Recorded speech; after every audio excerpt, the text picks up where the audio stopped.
Friends, welcome back to my channel. मैं हूं आपकी फ्रेंड वर्षा। आज की इस वीडियो में यहाँ पर हम बात करेंगे बीएड एंट्रेंस एग्जाम के कॉमर्स के प्रैक्टिस सेट की। स्टार्ट करते हैं वीडियो को। आपको वीडियो पसंद आए तो लाइक कीजिए, फ्रेंड्स के साथ शेयर कीजिए और किसी भी तरह की कोई भी क्वेरी हो तो प्लीज जरूर बताइएगा।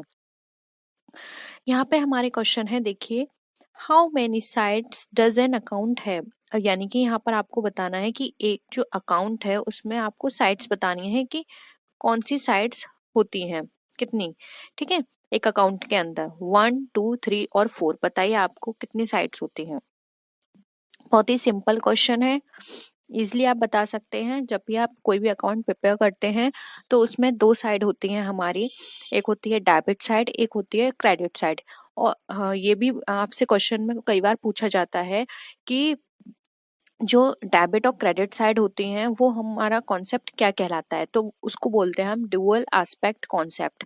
यानी कि हर जो भी ट्रांजेक्शन्स होंगे उनके दो साइड होंगी।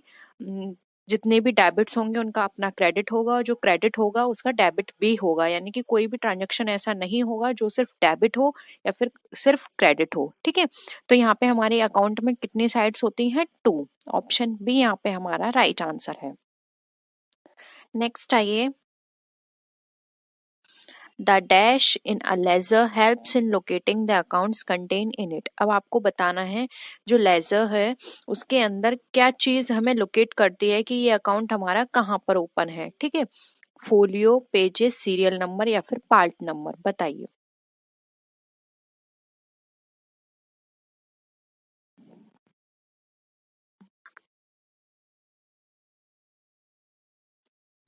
आपने देखा होगा जब भी आप अकाउंट प्रिपेयर करते हैं तो वहां पे जो लेजर होता है वहां पर एक कॉलम भी दिया होता है। जैसे आपने ट्रांजेक्शन, जिसको हम पर्टिकुलर भी बोलते हैं, particular amount, debit and credit के साथ एक और कॉलम हम प्रिपेयर करते हैं जहां पर हम पेज नंबर मेंशन करते हैं। यानी कि ये एंट्रीज आपको उस अकाउंट में इस पेज नंबर पर मिल जाएगी। तो वो क्या कहलाता है? वो कहलाता है हमारा फोलियो, ऑप्शन ए। ठीक है, आपने देखा होगा हम जब भी कोई भी एंट्री करते हैं तो वहां पे ये ट्रांजेक्शन्स का होता है, ये फोलियो का होता है एक कॉलम। एक कॉलम हमारा यहाँ पे डेबिट अमाउंट का होता है, एक होता है हमारा क्रेडिट अमाउंट का। ठीक है, ये फोलियो का हो गया, ये पर्टिकुलर्स हो गए। तो इसमें यही पूछा गया था कि जो हम बीच में लेजर के अंदर जो एक कॉलम दिया होता है जिसमें अकाउंट्स कहाँ पे लोकेट है ये इन्फॉर्मेशन होती है, उसको हम क्या बोलते हैं, तो वो हमारा फोलियो कहलाता है। ठीक है, तो ये भी आपको क्लियर हो गया होगा क्वेश्चन। नेक्स्ट आते हैं, लेजर इज ऑल्सो कॉल्ड। अब लेजर को और क्या कहा जाता है? Principal book of account, cash book, subsidiary book या फिर पिटी कैश बुक, बताइए।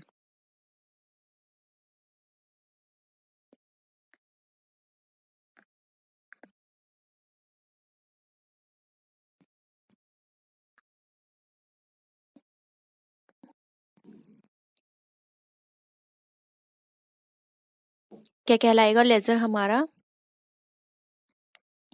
देखिए, लेजर में क्या करते हैं हम, जो भी हमारे जर्नल प्रिपेयर किए जाते हैं तो उसके बाद हम पोस्टिंग करते हैं लेजर में, और वो हमारी कहलाती है प्रिंसिपल बुक्स ऑफ अकाउंट। ठीक है, जिसके अंदर हम डिफरेंट सब्सिडरी बुक्स को प्रिपेयर करते हैं। इसलिए यहाँ पे हमसे लेजर पूछा गया है कि उसको क्या बोलते हैं, तो ऑप्शन ए हो जाएगा, प्रिंसिपल बुक्स ऑफ अकाउंट। ठीक है, नेक्स्ट आते हैं, purchase of typewriter would result in dash of fund. यानी कि जब हम टाइपराइटर को परचेज करते हैं तो हमें जो फंड वहां पे यूज किया जाता है उसको क्या बोलते हैं? Change of fund, application of fund, service of fund या फिर नो फ्लो ऑफ फंड, बताइए।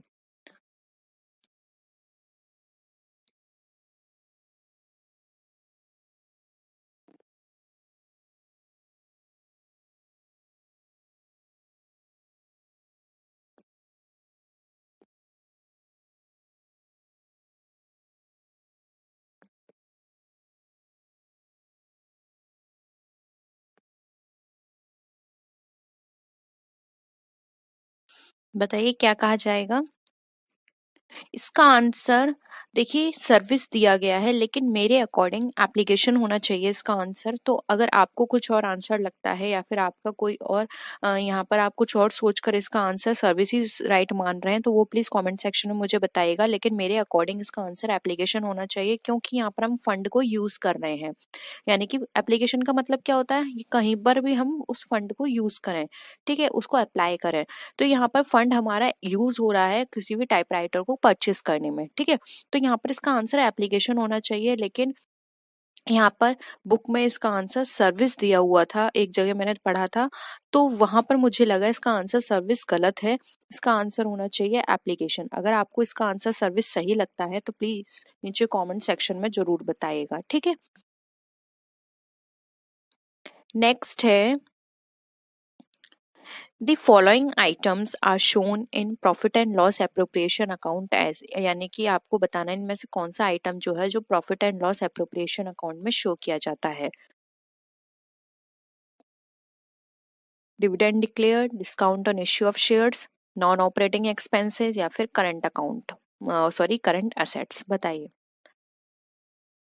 आपने जब भी कंपनी के अकाउंट्स प्रिपेयर किए हैं फाइनल अकाउंट, तो वहां पर एक अलग से अकाउंट प्रिपेयर किया जाता है, यानी कि नॉर्मल फाइनल अकाउंट से यहाँ पर एक एक्स्ट्रा अकाउंट प्रिपेयर किया जाता है जिसको हम profit and loss appropriation account बोलते हैं। तो वहां पर आप इनमें से कौन से आइटम को इसमें इंक्लूड करते हैं? बताइए क्या होगा आपका answer.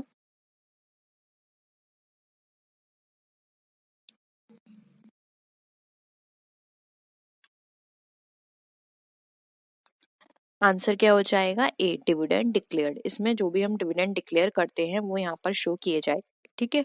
Current account, current assets जो है वो हमारा कहाँ का पार्ट हो जाएगा? बैलेंस शीट का। Non operating expenses profit and loss का है। Discount on issue of share profit and loss का पार्ट है, ठीक है।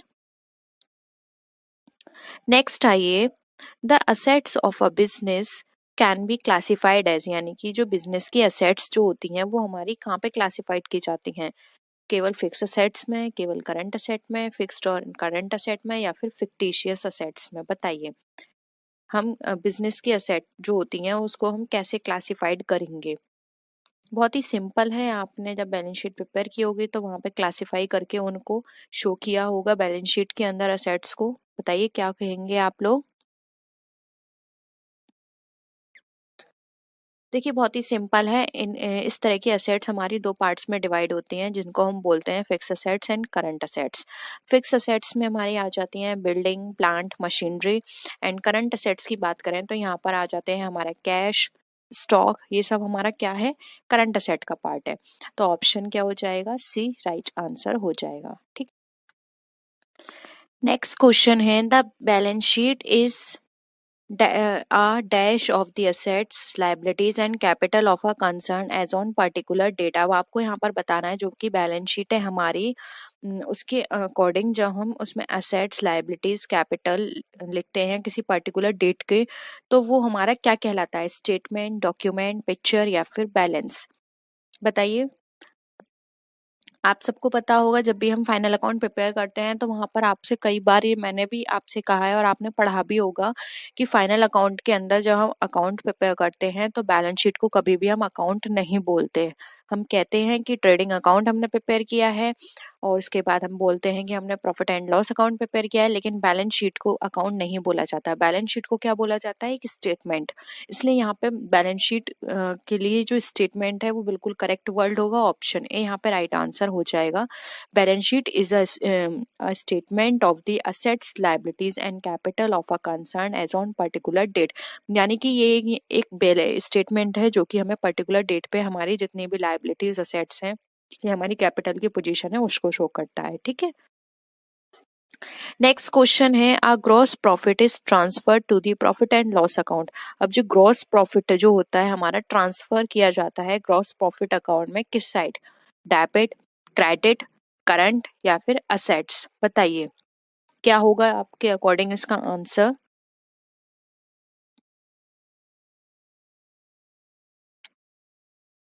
कहाँ शो किया जाता है? ये किया जाता है क्रेडिट साइड में। आपने देखा होगा जब भी आप अकाउंट प्रिपेयर करते हैं तो ग्रॉस प्रॉफिट हमारा यहाँ आता है, और उसके बाद जब हम नीचे profit and loss account prepare करते हैं तो हमारा ये कहाँ शो करते हैं, यहाँ पर करते हैं ग्रॉस प्रॉफिट। तो यानी कि किस साइड आ गया, क्रेडिट साइड आ गया। तो यहाँ पर यही पूछा गया है, जो ग्रॉस प्रॉफिट होता है वो हम कहाँ ट्रांसफर करते हैं, प्रॉफिट एंड लॉस अकाउंट में, वो हम क्रेडिट साइड करते हैं। और अगर यहाँ पे हमारा ग्रॉस लॉस होता है तो इसको हम यहाँ पे शो करते हैं, तो ये क्या हो जाता है, डेबिट साइड। ठीक है, तो क्लियर है आपको ये वाला क्वेश्चन भी। नेक्स्ट क्वेश्चन पे आइए। Cost of goods purchased for resale is an example of. अब जो हमारी कॉस्ट ऑफ गुड्स परचेस्ड है रीसेल के लिए, वो किसका एग्जाम्पल है, capital expenditure, revenue expenditure, deferred revenue expenditure, या फिर नन ऑफ दीज। कोई भी गुड्स आपने परचेज किया है रीसेल के लिए, किस तरह का एक्सपेंडिचर कहलाएगा ये आपके लिए। देखिए रीसेल के लिए लिया है यानी कि आपका ये डेली का काम है, ऐसा नहीं है कि आप ये 5 या 10 साल में करें, ऊपर से आपको यहाँ पर इसका लॉन्ग टर्म बेनिफिट भी नहीं मिलने वाला, शॉर्ट टाइम के लिए आपको इसका बेनिफिट मिलेगा। इसलिए यहाँ पे इस तरह के जो एक्सपेंडिचर्स होते हैं, स्मॉल अमाउंट के होते हैं, इनको हमेशा रेवेन्यू एक्सपेंडिचर की तरह कंसिडर किया जाता है। इसलिए यहाँ पे ऑप्शन बी हमारा राइट आंसर हो जाएगा। ठीक है,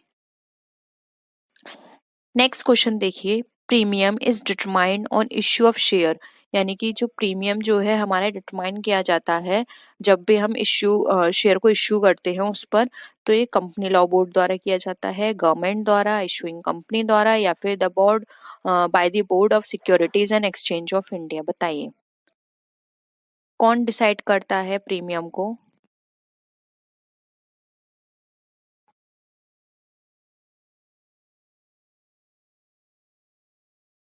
क्या होगा आंसर इसका। देखिए जो भी प्रीमियम डिटरमाइन किया जाता है जब भी हम शेयर को इश्यू करते हैं, तो ये किया जाता है सेबी के द्वारा, जो कि हमारा है security and exchange board of India. तो ऑप्शन डी यहाँ पे हमारा राइट आंसर हो जाएगा। वही बताता है कि प्रीमियम कितना परसेंट और कब उसको हमें इश्यू करना है या कितने प्रीमियम पे इश्यू करना है, ये सब डिसाइड किया जाता है सेबी के द्वारा। ठीक है, नेक्स्ट क्वेश्चन है, एक कंपनी इश्यू करती है शेयर को, अ कंपनी में issue shares on the share.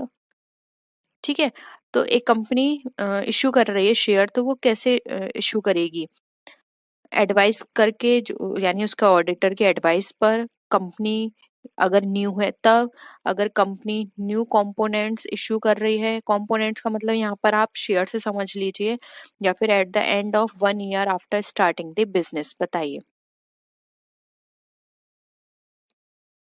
बहुत ही सिंपल है, एक कंपनी इश्यू करेगी शेयर को,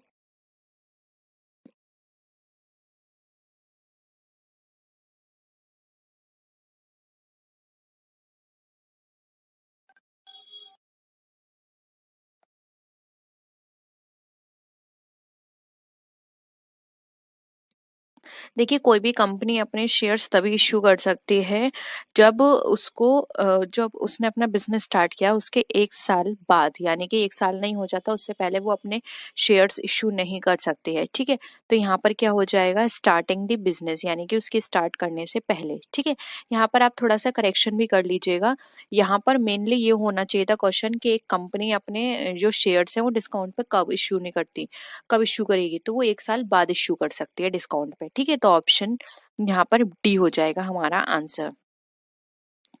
नेक्स्ट है, जो एक्स्ट्रा ऑर्डिनरी मीटिंग जो होती है वो किसके द्वारा बुलाई जाती है, by company operators, by letter holders.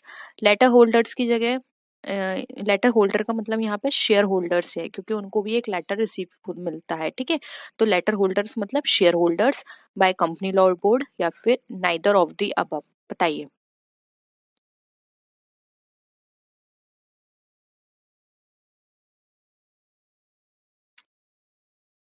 Extra ordinary meeting किसके द्वारा बुलाई जाएगी, राइट आंसर क्या हो जाएगा, किसके द्वारा बुलाई जाएगी extra ordinary meeting, company law board के द्वारा। ठीक है, कंपनी लॉ बोर्ड का मतलब यहाँ पर ये है बोर्ड ऑफ डायरेक्टर से। ठीक है, तो यहाँ पर आंसर क्या हो जाएगा, आंसर हमारा हो जाएगा ऑप्शन नंबर सी।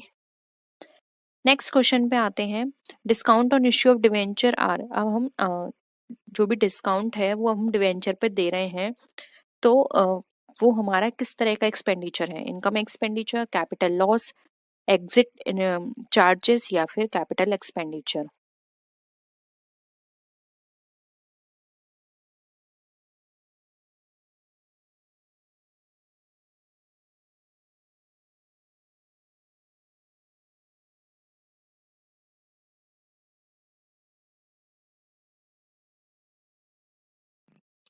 देखिए डिवेंचर क्या है, हमारा कैपिटल नेचर का है, और इस पे अगर हम कोई भी डिस्काउंट दे रहे हैं तो ये कंपनी के लिए लॉस है, उनकी कैपिटल में कमी आ रही है, इसलिए ये डिस्काउंट हमारा कैपिटल लॉस की तरह ट्रीट किया जाएगा। ऑप्शन बी यहाँ पे हमारा राइट आंसर है।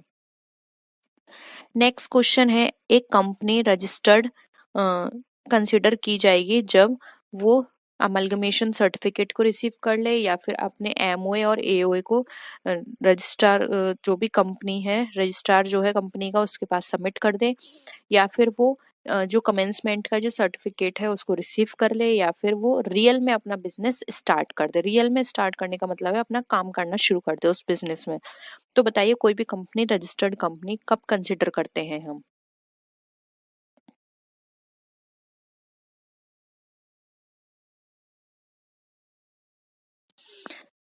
क्या हो जाएगा आंसर?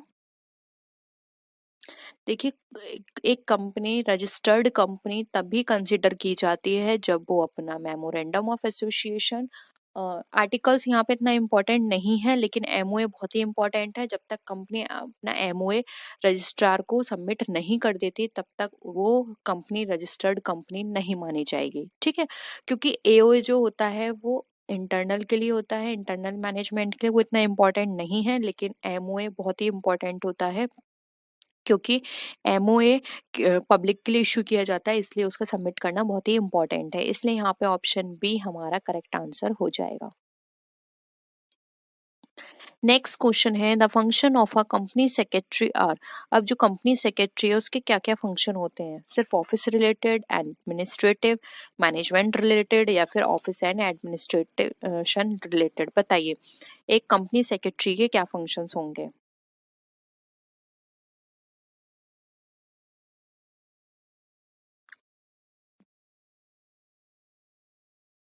क्या हो जाएगा आंसर? एक कंपनी सेक्रेटरी का काम होता है एडमिनिस्ट्रेशन का, ठीक है। ऑप्शन बी यहाँ पे राइट आंसर हो जाएगा। ऑफिस रिलेटेड काम सिर्फ कंपनी सेक्रेटरी का नहीं है, उसका काम है एडमिनिस्ट्रेशन का, और वह वही काम करती है। ऑफिस रिलेटेड और मैनेजमेंट रिलेटेड बात करें तो ये मैनेजमेंट का काम होता है, ना कि कंपनी सेक्रेटरी का, ठीक है। इसलिए यहाँ पे ऑप्शन बी हमारा राइट आंसर हो जाएगा। नेक्स्ट है डिवेंचर। डिवेंचर क्या है? कंपनी कैपिटल डोनर है, company lander, partial owner of company, या फिर कॉर्पोरेट डेटर्स?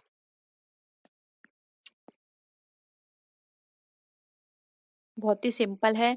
डिवेंचर्स हम क्यों इश्यू करते हैं? कैपिटल को रेज करने के लिए। तो ये क्या कहलाएंगे? Debenture holders company capital donor कहलाएंगे, इसलिए यहाँ पर क्या हो जाएगा? ऑप्शन ए, ठीक है। ऑप्शन ए राइट आंसर हो जाएगा।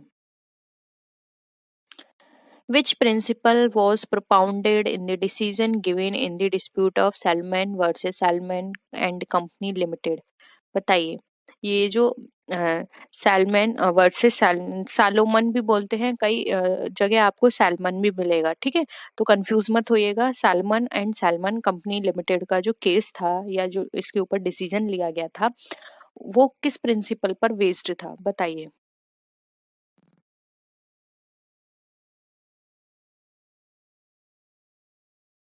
जल्दी बताइए क्या होगा इसका आंसर? आपने कब देखिए यहाँ पर अगर हम बात करें सैलमन वर्सेस सैलमन केस के बारे में, तो ये बहुत ही इम्पोर्टेंट केस है। और इस केस के बाद अगर हम बात करें तो बहुत सारे इसके ऊपर चीजें हुई थी, जैसे कि यहाँ पर इस तरह की चीजें निकल कर आई थी कि अगर किसी भी तरह का फ्यूचर में कोई भी यहाँ पर इस तरह की चीजें होती हैं तो वहां पर सिर्फ और सिर्फ ये प्रिंसिपल को फॉलो किया जाएगा। तो ये जो सैलमैन वर्सेस सैलमैन कंपनी लिमिटेड का केस था वो हमारा सेपरेट एग्जिस्टेंस पे बेस्ड था, और इसी के ऊपर सारी चीजों को लेकर इन्होंने ये डिसीजन दिया था, ठीक है। तो यहाँ पर इसका जो आंसर हो जाएगा वो होगा यहाँ पे option number C, Salomon versus Salomon का जो केस था वो हमारा यहाँ पर किस पर बेस्ड था, सेपरेट एंटिटी पर या फिर सेपरेट एग्जिस्टेंस पे, यानी कि दोनों की सेपरेट एग्जिस्टेंस हो है, कंपनी की और उसके ओनर की। ये यहाँ पर पूरा केस निकल कर आया था कि जो कंपनी है और उसका ओनर जो है दोनों की सेपरेट एग्जिस्टेंस है और उसी के बेसिस पर सारे जो ट्रांजेक्शन्स हैं या सारे जो रिकॉर्ड्स हैं वो किए जाएंगे। ठीक है, तो ये थे हमारे आज के क्वेश्चंस। होप यहाँ पर सारे क्वेश्चंस क्लियर हैं। किसी भी तरह का कोई भी डाउट हो तो प्लीज जरूर बताइएगा। तो यहाँ पर आपसे नेक्स्ट वीडियो में फिर मिलते हैं, तब तक के लिए टेक केयर, बाय बाय।